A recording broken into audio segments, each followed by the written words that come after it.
आज हम सॉल्व करते हैं एक्सरसाइज 2.5 से क्वेश्चन नंबर 11। तो क्वेश्चन नंबर 11 में दिया गया है कि factorise 27x³ plus y³ plus z³ मतलब आपको 27x³ plus y³ plus z³ minus 9xyz इसे आपको फैक्टराइज करना है। तो 27x³ को हम 3x का होल क्यूब लिख सकते हैं, okay, plus y³ plus z³। अब a³ plus b³ plus c³ मतलब x³ plus y³ plus z³, ये कौन सी आइडेंटिटी बन रही है जो हमने पढ़ी थी अभी, ये बन रही है, देखिए x³ plus y³ plus z³, ये हमें मिल गया। अगर हमें यहाँ पे -3xyz अगर मिल जाता है तो हम ये आइडेंटिटी का यूज़ करके हम इसको इजीली फैक्टराइज कर सकते हैं, ओके। अब यहाँ पे 3 इंटू एक्स की जगह पे हम लिखेंगे 3x into Y into Z. देखिए अब जब इसको मल्टीप्लाई करेंगे 3 मल्टीप्लाई बाई 3 9 हो रहा है, 9xyz मतलब इसको हम इस तरीके से फैक्टराइज करेंगे तो ये जो आइडेंटिटी बन रही है कौन सी बन रही है, x³ plus y³ plus z³ minus 3xyz, ये हमारी आइडेंटिटी बन गई। और तो इसको x plus Y plus Z, फिर x² प्लस y² प्लस z² minus xy minus yz minus zx, okay. तो हमें ये पार्ट हमें मिल गया। अब हमें राइट हैंड साइड में, ठीक है, जो x और y और z है उसकी वैल्यू हमें पुट कर देनी है। x की जगह पे है क्या, 3x plus Y plus Z, और यहाँ पे x की जगह पे है 3x² प्लस y² प्लस z² माइनस x की जगह पे है 3x into y minus y into z minus z into x, तो z इंटू 3x, ओके। तब हम इसे 3x plus Y plus Z लिखेंगे। 3 का स्क्वायर 9, ये 9x² प्लस y² प्लस z² minus 3xy minus yz minus 3xz, बस ये हमारा फैक्टराइजेशन हो गया। ठीक है, आपको कुछ नहीं करना है, पहले आपको ये चेक करना है कि ये जो आपको दिया गया है ये इस फॉर्मूला के बेसिस पे, इस आइडेंटिटी के बेसिस पे पहले आपको उस सेट करना है। सेट करने के बाद आपको जो आइडेंटिटी दी गई है उस पर x, y और z की वैल्यू पुट कर देनी है, ओके ना। इसके बाद हम चलते हैं क्वेश्चन नंबर 12 की ओर। क्वेश्चन नंबर 12 बोला गया है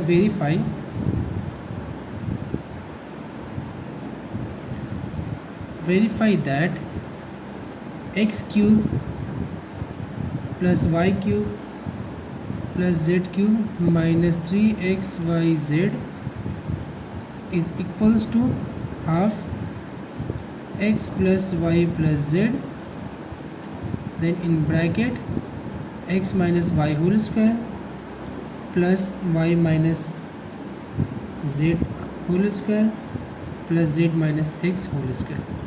हमें वेरीफाई करना है, ये वेरीफाई मतलब हमें LHS और RHS दोनों को इक्वल बनाना है, ठीक है। तो यहाँ पे तो LHS दिया गया है, LHS है x³ plus y³ plus z³ minus 3xyz, ठीक है। अब हम RHS को लेके पहले सॉल्व करते हैं। जब हम RHS को लेके सॉल्व करेंगे तो हम यहाँ पे लिख देते हैं RHS में क्या है, half x plus Y plus z, then है x minus y whole square, ठीक है, plus y minus z whole square plus z minus x whole square, okay. अब half x plus Y plus z, अब देखिए ये x minus y whole square, इसको हम identity में ब्रेक कर सकते हैं, कैसे, x² minus 2xy plus y², okay. Again plus x y minus z का होल स्क्वायर, तो हम y² minus 2yz plus z² plus z minus x whole square, तो ये आ गया z² minus 2zx plus x², okay, ये आ गया। अब ये आ जाने के बाद यहाँ पे हमने लिखा 1/2 x plus Y plus z. अब देखिए यहाँ पे एक्स स्क्वायर कितने बार है, एक्स स्क्वायर 2 बार है, तो हम इसे 2x स्क्वायर लिख सकते हैं। वाई स्क्वायर 2 बार है तो हम इसे प्लस 2y स्क्वायर लिख सकते हैं। जेड स्क्वायर भी 2 बार है तो हम इसे प्लस 2z स्क्वायर लिख सकते हैं। Minus 2xy minus 2yz minus 2zx। Okay, अब हमने यहाँ से क्या किया, देखिए half x plus Y plus z multiply पे, तो मल्टीप्लिकेशन फॉर्म में है तो मल्टीप्लाई बाय यहाँ से हमने 2 कॉमन ले लिया। ओके, जब 2 कॉमन लिया तो यहाँ बचा x square plus y square plus z square minus x y minus y z minus z x. Okay, अब जब ये 2 कॉमन ले लिया, ये भी मल्टीप्लिकेशन फॉर्म में है, ये भी सारे क्या यहाँ पे क्या आपस में मल्टीप्लिकेशन फॉर्म में, तो ये 2 और ये 2 क्या होगा, कैंसिल आउट हो जाएगा।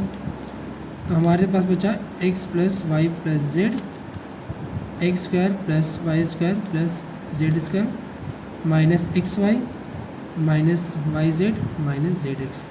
अब ये जो आइडेंटिटी है, ठीक है, देखिए x plus Y plus z, x square plus y square plus z square minus x y minus y z minus z x, ये किसकी आइडेंटिटी है, ये है identity x cube plus y cube plus z cube minus 3xyz। तो इसकी जगह पे हम ये लिख सकते हैं x cube plus y cube plus z cube minus 3xyz, जो कि इक्वल है हमारे LHS के। तो हम बोल सकते हैं कि therefore LHS equals to RHS verified. Okay, इसके बाद हम चलते हैं क्वेश्चन नंबर 13 की ओर। क्वेश्चन नंबर 13 में बोला गया है कि if x plus Y plus z equals to 0, अगर x plus Y plus z अगर 0 है, then show that x cube plus y cube plus z cube equals to 3xy। तो यहाँ पे हम यूज़ करेंगे आइडेंटिटी कौन सी, x cube plus y cube plus z cube minus 3xyz equals to x plus Y plus z bracket x square plus y square plus z square minus x y minus y z minus z x. अब हमने ये वाली ही identity क्यों use की, क्योंकि देखिए हमें क्या शो करना है, x cube plus y cube plus z cube equals to 3xyz, ये हमें शो करना है। तो हमने जितनी भी आइडेंटिटीज़ पढ़ी अब तक, ठीक है, यहाँ पे x cube plus y cube plus z cube कहाँ पे है, वो इस वाले आइडेंटिटी में है, तो हम इस वाले ही आइडेंटिटी को यूज़ करेंगे। ओके, तो आपको सारे आइडेंटिटीज़ अच्छे से याद होने चाहिए। तो अब यहाँ पे if x plus Y plus z equals to 0, अगर ये 0 है तो हम बोल सकते हैं x cube plus y cube plus z cube minus 3xyz equals to 0, क्योंकि जब ये टर्म ही 0 होगा तो 0 के साथ आप किसी को भी मल्टीप्लाई करो तो वो पूरा होल टर्म क्या होता है, 0 हो जाता है। ठीक है, तो x cube plus y cube plus z cube, अब हम माइनस 3xyz को उस तरफ ट्रांसपोज करेंगे तो वो बन जाएगा 3xyz। तो ये हो गया शॉर्ट, और यही हमें प्रूफ करने के लिए कहा गया था। ठीक है, इसके बाद हम चलते हैं क्वेश्चन नंबर 14 की ओर। क्वेश्चन नंबर 14 में बोला गया without actually calculating the cubes, इस क्यूब्स को कैलकुलेट किए बिना, जैसे 12 का क्यूब, 7 का क्यूब और 5 का क्यूब, इसके क्यूब्स को कैलकुलेट किए बिना you have to find the value, आपको इसकी वैल्यू फाइंड आउट करनी है। ओके, तो यहाँ पे देखिए, यहाँ पे हमारे पास क्या है, 12 क्यूब है, 7 क्यूब है, 5 क्यूब है। अगर मैं लेट -12 को अगर मैं x मान लेता हूँ, ठीक है, 7 को मैं अगर y मान लेता हूँ, 5 को मैं z मान लेता हूँ। ठीक है, तो देखिए हमारे पास क्या बन रहा है, x cube plus y cube plus z cube, ये वाली आइडेंटिटी बन रही है हमारे पास।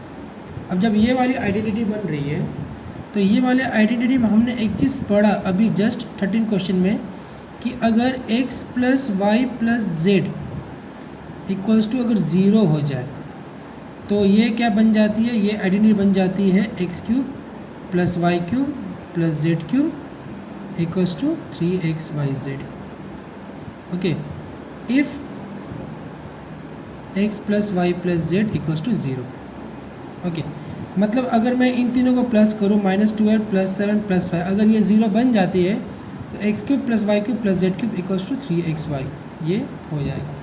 तो चलिए चेक करते हैं. ठीक है, so -12 plus 7 plus 5, so -12 plus 12 equals to 0. इसका मतलब क्या हुआ, यहाँ पे क्या हुआ, x plus Y plus z, मतलब x plus Y plus z क्या हुआ, 0 बन रहा है. तो इसका मतलब हमारे पास आइडेंटिटी मिल गई ये वाली, x cube plus y cube plus z cube equals to 3xy. इसका मतलब -12 cube plus 7 cube plus 5 cube is equals to 3 multiply by -12 multiply by 7 multiply by 5. देखिए हम बिना क्यूब्स को कैलकुलेट किए हम इसे इसका कैलकुलेशन कर रहे हैं. अब 12 5 60, 3 multiply by 7 multiply by -60, because plus minus minus. अब 7 6 है 42, सो 3 मल्टीप्लाई बाई -420. ओके, अब 420 को जब 3 से मल्टीप्लाई करेंगे तो 3 2 6, 4 2 12, तो यहाँ पे आ जाएगा आपका -1260.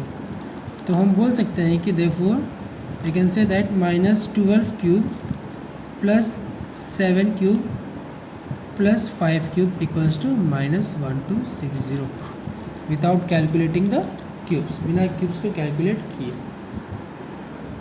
अब इसी क्वेश्चन नंबर 14 के सेकेंड पार्ट की ओर पढ़ते हैं. तो सेकेंड में दिया गया 28 cube plus -15 cube plus -13 cube.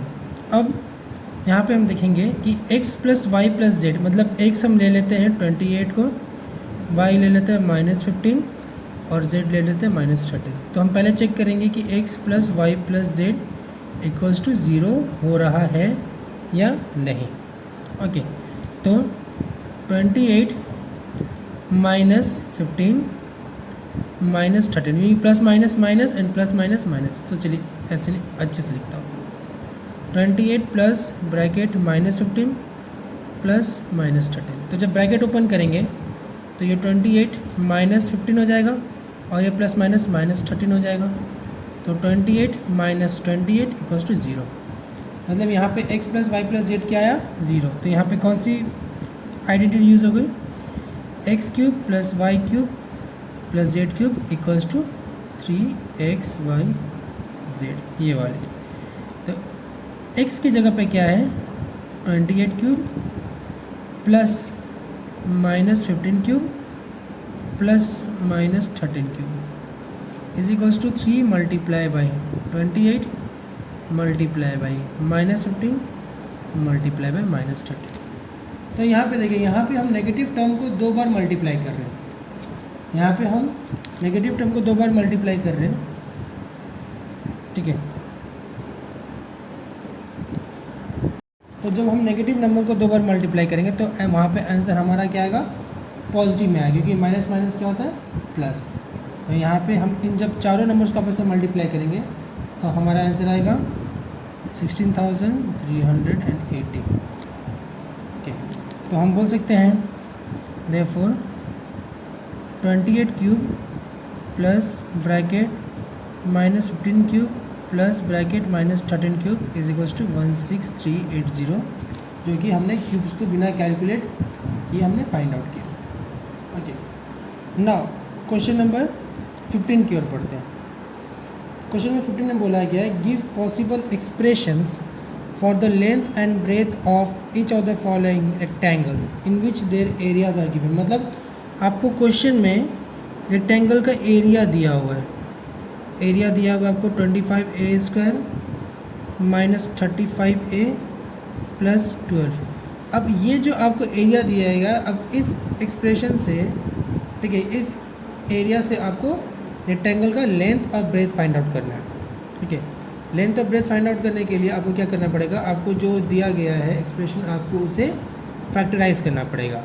अब इसका पावर क्या है 2, मतलब इसके 2 सॉल्यूशन होंगे, तो इसको हम easily splitting of middle term से क्या कर सकते हैं, फैक्टराइज इजीली कर सकते हैं। ओके, तो चलिए हम सॉल्व करते हैं। तो यहाँ पे हमने लिखा 25a² minus bracket a plus 12। Okay, now 25 multiply by 12। Okay, 25 को अगर 12 से मल्टीप्लाई करेंगे, ठीक है, तो कितना आएगा।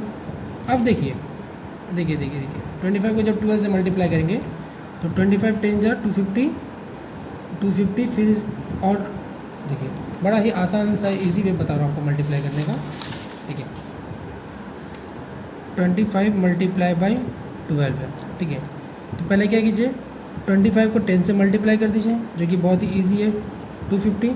फिर 25 को 2 से मल्टीप्लाई कीजिए 50, फिर दोनों को प्लस कीजिए 300। मतलब ये क्या है, इसे हमने एक्सपैंड कर दिया इस तरीके से, 10 + 2, जो आपने क्लास 6 में पढ़ा है, कौन सा, डिस्ट्रीब्यूटिव प्रॉपर्टी। पहले 25 को 10 से मल्टीप्लाई किया प्लस 25 को 2 से मल्टीप्लाई किया। ठीक है, ये क्या है, 25 नंबर है और यहाँ पे 10 और 2 है, तो ये वर्बली इजीली आप सॉल्व कर सकते हो। ओके, तो यहाँ पे आया हमारा 300। ओके, तो यहाँ पे हमने साइड में लिख लिया 300। अब 1 तो होगा नहीं, 2 भी नहीं होगा। अब जो बड़े बड़े नंबर्स हैं हम उसको लेते हैं, जैसे 10 मल्टीप्लाई बाई 30, 10 को 30, फिर उसके बाद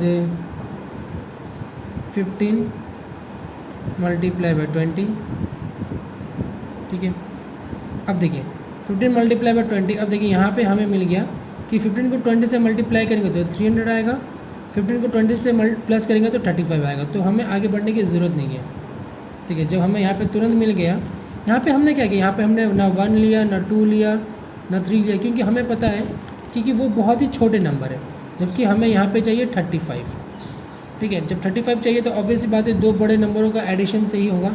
अगर मैं 3 मल्टीप्लाई बाई 100 लेता हूँ तो ये कोई मतलब बात नहीं हुई, क्योंकि यहाँ पे हम जब 100 और 3 को प्लस करेंगे तो यहाँ पे क्या आ रहा है, 103 आएगा, जो कि यहाँ पे है ही नहीं। इसलिए हमने डायरेक्ट 10 से लेना स्टार्ट किया। ओके, तो 10 multiply by 3, then 15 multiply by 20, तो यहाँ पे देखा 20 + 15।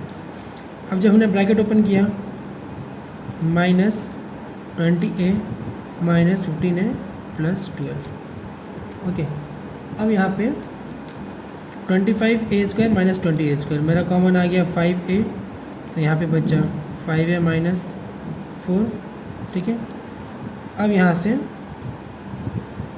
हमने कॉमन लिया 15 और 12, दोनों किससे डिविजिबल है, दोनों 3 से डिविजिबल है, तो मैंने ले लिया -3 कॉमन। जब -3 कॉमन लिया तो यहाँ पे बचा 5a माइनस 4। ठीक है, तो 5a माइनस 4 और 5a माइनस 3, तो एक मिल गया आपका लेंथ और एक मिल गया आपका breadth. So therefore length of rectangle is 5a minus 3 and breadth of rectangle is 5a minus 4। Okay, ये हो गया हमारा फर्स्ट पार्ट। अब हम सेकेंड पार्ट की ओर बढ़ते हैं। सेकेंड पार्ट में आपको एरिया ऑफ रेक्टेंगल दिया हुआ 35y² प्लस 13y माइनस 12। ठीक है, अब हमें इसके लेंथ और ब्रेथ को निकालने के लिए हमें इसे फैक्टराइज करना पड़ेगा। ठीक है, अब फैक्टराइज करने के लिए हमने क्या किया, 35y² प्लस ये हमने ब्रैकेट में लिखा y माइनस 12। अब 35 को 12 से मल्टीप्लाई करके देखिए, 35 को 10 से मल्टीप्लाई किया 350 and 35 multiply by 2 is 70। So 350 multiply by 350 plus 70 is 420। ठीक है, इजीली हो गया, फटाफट देखिए 35 multiply by 10 is 350, 35 multiply by 2 is 70। अब दोनों का ऐड कीजिए 420। ओके, तो यहाँ पे आपका आया 420। अब यहाँ पे दो नंबर्स को प्लस या माइनस करके हमें 13 लाना है, ठीक है। 13 बहुत ही छोटा नंबर है, तो ऑब्वियसली बात है 420 काफ़ी बड़ा नंबर है, तो हम डायरेक्ट अगेन 10 से स्टार्ट करते हैं। तो 10 मल्टीप्लाई बाय 42, ठीक है। इसके बाद 21, ओके, इसके बाद 14। तो यहाँ पे 10 मल्टीप्लाई 42 किया हमने, ओके नहीं आ रहा, चलो ठीक है कोई बात नहीं। एक काम करते हैं, ये काफ़ी बड़ा नंबर है तो हम इसका प्राइम फैक्टराइजेशन कर लेते हैं, ठीक है। जब हम इसका प्राइम फैक्टराइजेशन करेंगे तो ये हमारा आएगा 420, 2 times 2 4, 2 1 2, 2 2 0, then 105, then 3 5 15 and 3 7 35 and 7 1 7। Okay, now देखिए 7 3 21, 3 2 6, 6 2 12।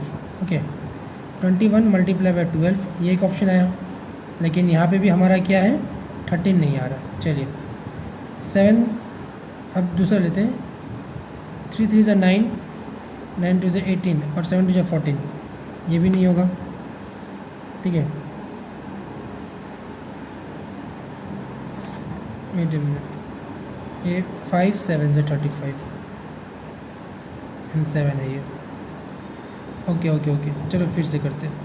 तो 7 5 ज़ा 35, 3 ज़ा 6, 6 2 ज़ा 12, तो 35 माइनस 12 कितना आया 3 2 23, लेकिन हमें चाहिए क्या 30। ओके, नाउ 7 3 ज़ा 21, 5 2 ज़ा 10, 10 2 ज़ा 20, नहीं आ रहा। ओके, सो यहाँ पे हम करेंगे, फिर देखिए हमारे पास क्या क्या फैक्टर्स है, 2 2 3 5 और 7। ओके, तो 5 3 ज़ा 15, 14 28, 7 2 ज़ा 14, 14 2 ज़ा 28, सो 28 माइनस 15, देखिए आ गया हमारा 13, तो ये हमारा 13 आ गया। मतलब अगर नंबर काफ़ी बड़े हों तो आप उसका प्राइम फैक्टराइजेशन करके आप उस नंबर को लिख के, जैसे मैंने यहाँ पे इसका प्राइम फैक्टराइजेशन किया तो आया 2 2, देन 3, देन 5, देन 7। फिर ये नंबर्स को आपस में मल्टीप्लाई करके, ठीक है, हमने चेक किया कि कौन सा किसको ऐड करने से या किसको सब्ट्रैक्ट करने से यहाँ पे 13 आ रहा है। तो हमें मिला 28 माइनस 15, तो 35y² plus 28y minus 15y minus 12। Okay, तो यहाँ से हमने कॉमन लिया 7y, आ गया 5y प्लस 4 माइनस 5 कॉमन नहीं है, माइनस 3 कॉमन आएगा क्योंकि 5 इससे डिविजिबल है बट 12 से डिविजिबल नहीं है। सो माइनस 3, 5y प्लस 4, तो उसको मैं लिख सकता हूँ कि 5y प्लस 4, 7y माइनस 3। तो यहाँ पे मेरा लेंथ मिल गया, length is 5y plus 4 and breadth is 7y minus 3। अब क्वेश्चन नंबर 16 में बोला गया कि what are the possible expressions for the dimensions of the cuboid. Okay, तो सबसे पहले वॉल्यूम ऑफ क्यूबॉइड, जिसका वॉल्यूम दिया गया, तो वॉल्यूम ऑफ क्यूबॉइड फॉर्मूला क्या है, length into breadth into height. Okay, तो यहाँ पे जो हमें सबसे पहला वॉल्यूम दिया गया वो है 3x² माइनस 12x। तो मतलब इसे हमें फैक्टराइज करना है, लेकिन यहाँ पे हमें 3 सॉल्यूशंस मिलेंगे। इसके पहले क्या था, एरिया ऑफ रेक्टेंगल था जो कि लेंथ और ब्रेथ हमें निकालने थे, जिसकी वजह से हमें 2 सॉल्यूशंस मिल रहे थे, लेकिन यहाँ पे हमें 3 निकालना है। ओके, तो सबसे पहले हम क्या करेंगे, जब ये वॉल्यूम दिया गया 3x² माइनस 12, यहाँ से हमने कॉमन ले लिया 3x को। जब हमने 3x को कॉमन लिया तो हमारे पास बचा x माइनस 4। ओके, हमारे पास क्या बचा x माइनस 4, ठीक है। तो यहाँ पे हम इसको ऐसे लिख सकते हैं 3 multiply by x multiply by x minus 4। यहाँ पे हमें 3 टर्म मिल गए, लेंथ, ब्रेथ, हाइट। तो हम यहाँ पे लिख सकते हैं कि length of cuboid is 3, breadth is x and height is x minus 4। Okay, बड़ा ही सिंपल सा है, ठीक है। तो अब जो सेकंड वाला दिया गया आपको वॉल्यूम, ओके, सेकंड वाले में वॉल्यूम दिया गया आपको 12 ky² plus 8ky minus 20k। अब यहाँ से हमने सबसे पहले 4, यहाँ पे हमने k 4 के कॉमन लिया। जब हमने 4 के कॉमन लिया तो हमारे पास क्या बचा 3y² plus 4 times 2y minus 5। अब देखिए, इसको हम ऐसे नहीं लिख सकते कि हाँ ये लेंथ है, ये ब्रेथ है, ये हाइट है। हाँ लिख सकते हैं, लेकिन आप देख सकते हैं कि यहाँ पे 3y² plus 2y minus y है, आपके पास क्वाड्रेटिक इक्वेशन है। तो इसको हम और भी क्या फैक्टराइज कर सकते हैं, ठीक है। तो जब हम इसको और फैक्टराइज कर सकते हैं तो हम इसे और फैक्टराइज करेंगे। तो यहाँ पे हम इसको ऐसे लिख सकते हैं 3y² plus bracket y minus 5। Okay, 5 3 ज़ा 15 and 5 minus 3 is 2। So 5 minus 3 हमने लिख लिया। तो 4k, तो यहाँ पे आएगा 3y² प्लस, या फिर आप यहाँ पे minus plus 5y minus 3y minus 5। तो 4k, यहाँ से हमने कॉमन लिया y और यहाँ से हमने कॉमन लिया तो बचा 3y प्लस 5। यहाँ से हमने कॉमन लिया -1 और यह हमारे पास बचा 3y प्लस 5। ओके, तो यहाँ पे हुआ 4k y minus 1 3y plus 5। मतलब अगर फैक्टराइज होता है तो ये आपको फैक्टराइज करना है। जैसे आप पहले वाले पार्ट में देख सकते कि x माइनस 4 था हमारे पास, तो ये आगे फैक्टराइज नहीं हो रहा था, इसीलिए हमने इसे लेंथ लिया, इसे ब्रेथ लिया और इसे हाइट ले लिया, ठीक है। तो हम यहाँ पे लिख सकते हैं कि length is 4k, breadth is y minus 1 and height is 3y plus 5। Okay, तो यहाँ पे हमारा ख़त्म होता है एक्सरसाइज 2.5।